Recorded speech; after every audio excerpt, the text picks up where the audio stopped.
12ኛ ክፍል ነው የምትማረው። ኢንትራንስ ፈተና ልትወስድ 3 ሳምንት ብቻ ቀርተዋል።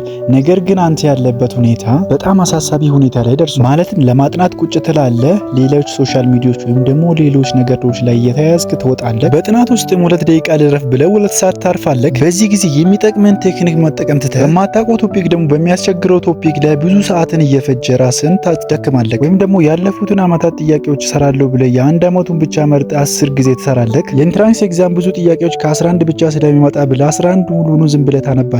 የ10 እና የ9 ሙሉ ትተህ ማለት ነው። አብዛኛው ተስፋ የቆረጠ ተማሪ እንደዚህ ያደርጋል። አሰልቺ ጥናት ስለሚያጠና ተስፋ ይቆርጥና እንደዚህ ያደርጋል። ግራ ሲገባው ያለፉትን ሞዴሎች ማሰብ ይጀምራል። እንደዚህ የሚባል አባባል አለ፣ ሞዴል ከኢንትራንስ በጣም ይከብዳል የሚል ማለት ነው። ይቺን ሀሳብ በውስጡ ያደርግና የተፈተናቸውን ሞዴሎች ከ600 መደመር ይጀምራል። ልክ 300 ስታልፍለት ወይም ደግሞ 290 ምናምን አካባቢ ስትሆን ሞዴል ከኢንትራንስ በጣም ስለሚከብድ ኢንትራንስ ደግሞ ከዚህ በላይ ያመጣሉ ብሎ ራሱ ለራሱ ተስፋ ይሰጣል። ከዛም በውስጡ ደግሞ ትንሽ ቢሰራበት ደግሞ ይሰቀል ይሆንን ብሎ ያስባል። አይቺን የቀረውን ሳምንት ያለፈውን ኤግዛሞች እሰራበታለሁ ስለዚህ ይበቃል ብለህ ታስባለህ። ማንኛውም ተማሪ እነዚህ ካልኳቸው ውስጥ አንዱን አያጣም፣ ቢያንስ አንዱን ማለት ነው። እንኳን ወደ ቻናላችን በሰላም መጣችሁ። ለዚህ የሚሆን ትልቅ መፍትሄ በዚህ ቪዲዮ እናያለን ማለት ነው። አዲስ ከሆናችሁ ሰብስክራይብ በማድረግ ለጓደኞቻችሁ ሼር በማድረግ ይህን ቪዲዮ ጀምሩ ላለው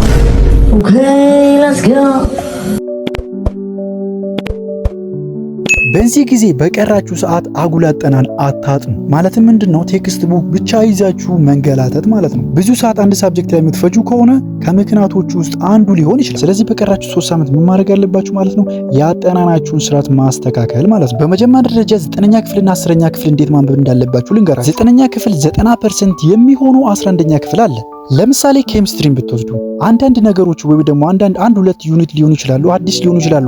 እነሱን ደግሞ 30 ደቂቃ ሳይፈጅባችሁ ጥያቄ በመስራት ሪቫይስ ማድረግ ትችላላችሁ። ስለዚህ 9ኛ ክፍል ላይ ከምትጨነቁ 11ኛ ክፍል ላይ ብትጨነቁ ሞር 11ን ኮምፕሊት ታደርጋላችሁ ወይም ደግሞ ትጨርሳላችሁ ማለት ነው። 10ኛ ክፍል ደግሞ ሾርት ኖቶችን በመጠቀም ማጥናት ትችላላችሁ። አሁን ያልኳችሁ ቲፕ ካለዚህ ነገር ምንም አይደለም ወይም ደግሞ ባዶ ምንድነው እሱ ካላችሁ ጥያቄ ካልሰራችሁ አሁን ያልኳችሁ ነገር ባዶ ይሆንባችኋል ማለት ነው።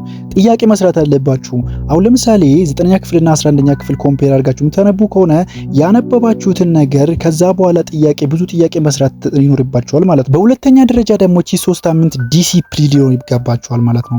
ዲሲፕሊን ማለት ምን ማለት? በመጀመሪያ ደረጃ ፕላን ሊኖራችሁ ይገባል። በፕላኖቹ ላይ ዲሲፕሊን መሆን አለባችሁ። ዲሲፕሊን ማለት ስራውን በማክበር ወይም ደግሞ ጥናቱን በማክበር እስክትጨርሱ የትም ሳትሄዱ ወይም ደግሞ ሳታቋርጡ ፕላናችሁን መጨረስ ማለት ነው። ሶስተኛ ላይ ደግሞ ልታስወግዱ የሚገባውን ነገር እናያለን። እሱ ምንድነው ካላችሁ ሶሻል ሚዲያ ወይም ደግሞ ሶሻል ሚዲያ ላይ አዲክትድ መሆን ወይም ሱስ መያዝ ማለት ነው። ከሱ በፊት ለተማሪ ስልክ ምንድነው ወይም ደግሞ የስልክ ጥቅም ለተማሪ ምንድነው የሚለውን በተለይ ደግሞ ለ12ኛ ክፍል ተማሪ የስልክ ጥቅም ምንድነው የሚለውን በአንደኝነት ደረጃ ጥያቄዎችን ልትሰሩበትና የተከበዳችሁን ነገር በቪዲዮ እንድትታገዙ ቻትጂፒቲን እንድታወሩና ካለምንም አስተማሪና እገዛ ጥሩ ውጤት እንድታመጡበት ነው። እርግጠኛውን የማወራችሁ ይህን ነገር ሁሉም ሰው ያውቃል፣ ሁሉም ተማሪ ያውቃል። ይህን እያወቅን ለምንድነው አእምሯችን ይህን መቀበል አቅቶት ለምንድነው መስራት ያቃተን የሚለውን ደግሞ ምክንያቱም አእምሯችን ይበልጥ የሚፈልገው ነው የሚወደው ነገር ሪዋርድ ወይም ደግሞ ሽልማት ነው። እስቲ በማል ደግሞ አንድ እውነታ ልንገራችሁ። ለምንድነው ስታጠኑ የሚሪባችሁ? ምክንያቱም ብዙ ኢነርጂ ሉዝ ስለምታረጉ ነው።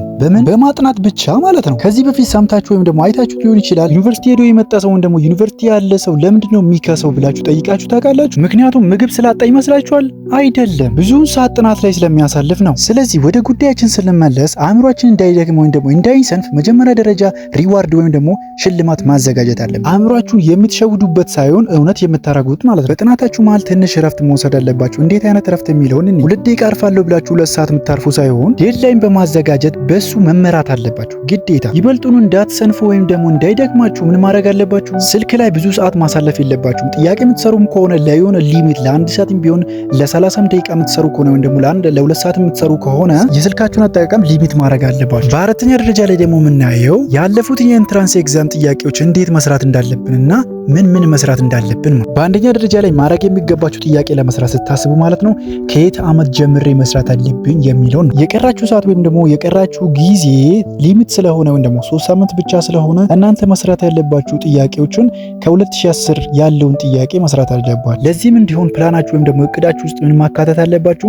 ከ2010 ጀምሬ ስለምሰራ በቀን ውስጥ ስንት ጥያቄ ልስራ ማለትም የስንት ዓመት ጥያቄ ልስራ በምን ሳብጀክት ላይ የሚለውን ዲሳይድ ወይም ደግሞ መወሰን አለባችሁ። አለባችሁ ማለት ነው። ጥያቄ ስትሰሩ ደግሞ ድርቅ ብላችሁ ከ2010 እስከ 17 ወይም ደግሞ ከ2010 እስከ ሞዴል 2018 ብላችሁ ድርቅ ብላችሁ ሁሉንም በአንድ ጊዜ መጨረስ አለብኝ ካላችሁ ይደክማችኋል፣ ትተዋላችሁ። ይህ እንዳይሆን ከፋፍላችሁ ነው ማጥናት ያለባችሁ ማለት ነው። ዛሬ ባዮሎጂ፣ ከዛ በኋላ ደግሞ ኬሚስትሪ እንደዚህ ብላችሁ ማከፋፈል አለባችሁ ማለት ነው። ሁሉንም የፈተና ጊዜ እንዳያስቸግራችሁ ደግሞ ፈተናችሁን የምታደርጉት በኦንላይን ቢሆን ደግሞ በስልክ ስትፈተኑ ጊዜ ወይም ደግሞ በስልክ ጥያቄ በምትሰሩበት ጊዜ ኦንላይን ኤግዛሞች ላይ ከኦንላይን ፎርም ያላችሁ ማለት ነው በሱ ብትሰሩ የተሻለ ይሆንላችሁ። አሁን የነገርኳችሁን 5 ቲፖች ከተገበራችሁ ይበልጡኑ ስኬታማ ትሆናላችሁ ማለት ነው። አንድ ደግሞ የሚጨምርላችሁ ነገር እስቲ ያስቡት፣ ነገ ኢንትራንስ ኤግዛም የምትፈተኑበት ቀን ቢሆንስ? እስቲ ምን ታረጉ ነበር? ይህን ፖርሽን አልጨረስኩም፣ እንደዚህ አይነት ጥያቄ አልሰራውም፣ ወይኔ ጉዴ ምናምን ብላችሁ ትጨነቁ ነበር?